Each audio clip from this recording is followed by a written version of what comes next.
నమస్తే welcome to 9+ news. పశ్చిమాసియాలో మరోసారి యుద్ధ వాతావరణం నెలకొంది. అమెరికా ఇరాన్ మధ్య ఉద్రిక్తతలు ఒక్కసారిగా భగ్గుమన్నాయి. వ్యూహాత్మకంగా కీలకమైన హార్మోజ్ జలసంధి సమీపంలో ఇరు దేశాల సైనిక చర్యలతో తీవ్ర అలజడి రేగింది.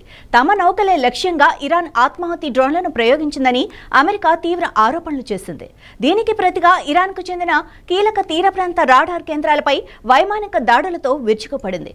ఈ ఘటనతో ఇరు దేశాల మధ్య ఉన్న కాల్పుల విరమణ ఒప్పందం ప్రమాదంలో పడింది. ప్రపంచ చమురు వాణిజ్యానికి గుండెకాయ వంటి ఈ జలమార్గంలో తాజా పరిణామాలు అంతర్జాతీయంగా తీవ్ర ఆందోళన కలిగిస్తున్నాయి.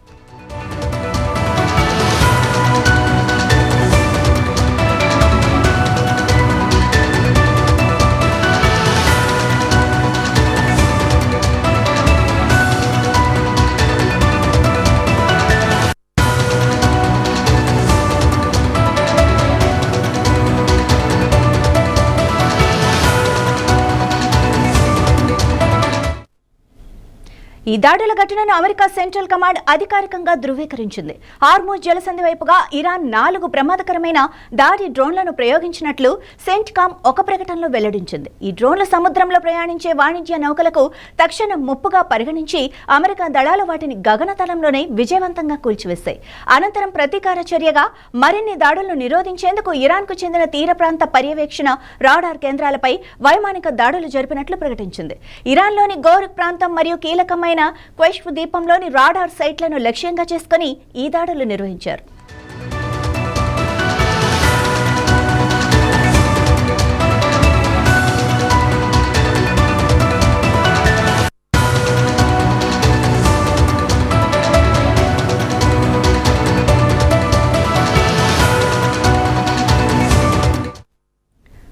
ప్రపంచ ఇంధన రవాణాలో హార్మోజ్ జలసంధి అత్యంత కీలకమైనది.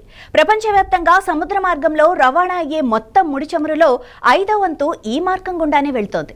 ఇక్కడ ఉద్రిక్తతలు పెరగటం అంటే అంతర్జాతీయంగా చమురు ధరలు పెరగటమే.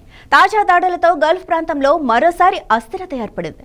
ఇంధన మార్కెట్లపై దీని ప్రభావం తీవ్రంగా ఉండే అవకాశం ఉంది. ఇప్పటికే ఇరాన్పై ఒత్తిడి పెంచే వ్యూహంలో భాగంగా ఆ దేశానికి చెందిన ఒక చమురు ట్యాంకర్ను హిందూ మహాసముద్రంలో అమెరికా దళాలు అదుపులోకి తీసుకున్నాయి. అదే సమయంలో ఇరాన్ ఇంధన రంగంపై కొత్త ఆంక్షలను కూడా విధించాయి.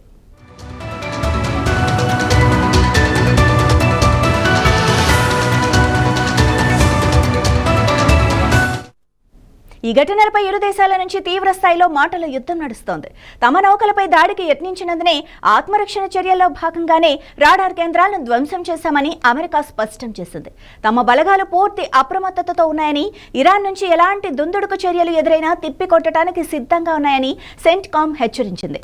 మరోవైపు ఇరాన్ స్థానిక మీడియా తమ బలగాలు అమెరికా నౌకాదళ కదలికలకు ప్రతిస్పందనగా హెచ్చరిక చర్యలు మాత్రమే చేపట్టాయని పేర్కొంది. అయితే దాడుల కారణంగా జరిగిన నష్టంపై పూర్తి వివరాలు వెల్లడించారు.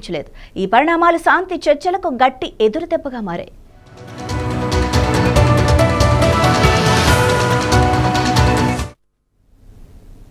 మొత్తం మీద హార్మూజ్ జలసంధిలో జరిగిన ఈ తాజా ఘర్షణలతో పశ్చిమాసియాలో పరిస్థితి మరింత ఉద్రిక్తంగా మారింది. ఇరు దేశాలు పట్టు విడుపులకు సిద్ధంగా లేకపోవడంతో ఒక చిన్న పొరపాటు కూడా పెద్ద వివాదానికి దారితీసే ప్రమాదం పొంచి ఉంది. ఈ ప్రతిష్టంభన ఎటు దారి తీస్తుందోనని ప్రపంచ దేశాలు ఆసక్తిగా గమనిస్తున్నాయి.